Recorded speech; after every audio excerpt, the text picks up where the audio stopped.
নমস্কার। আজকে একটা সবজি হারভেস্টের ভিডিও নিয়ে আইছি। সঙ্গে কালকের গল্পগুলো আরেকবার কন্টিনিউ করতে চাই।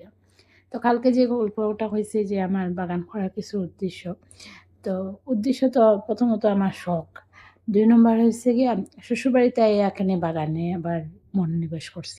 প্রথমত শ্বশুরবাড়িতে একটা ছোটমোটো জায়গা আছে। যে জায়গাটা মোটামুটি পতিতই আছিল। তবে আমার শ্বশুর যখন জীবিত ছিল তাইন করতা।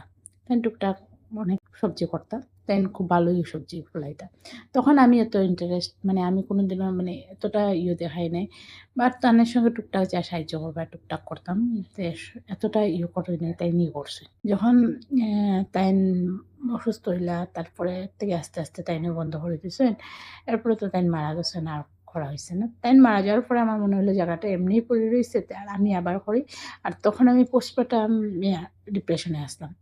তো নানান বাজে চিন্তা, বাজে কথাবার্তা, অনেক ধরনের মানে বাইরা জিনিসগুলো আমার মধ্যে আইতে শুরু হইছে যেটা আমার মানে ইফেক্ট করা শুরু করছে আমারে। তখন ফিল করলাম যে আবার বাগানে প্রবেশ করলে কেমন হয়?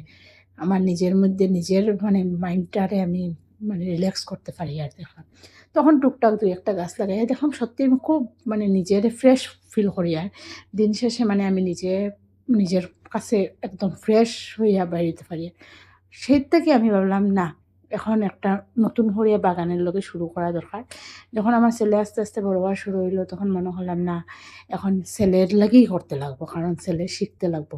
মাটির সংস্পর্শে আইতে লাগবো তারও। কারণ এখন এই যে ব্যস্ত জীবন, মোবাইল, টিভি এগুলোর থেকে একটু দূরে রাখতে হইলে বাগান থেকে ভালো আর কিচ্ছু হইতে পারে না। এটাই আরকি। ধন্যবাদ। ভিডিওটা ভালো লাগলে লাইক করবা। টাটা আজকের লেগে।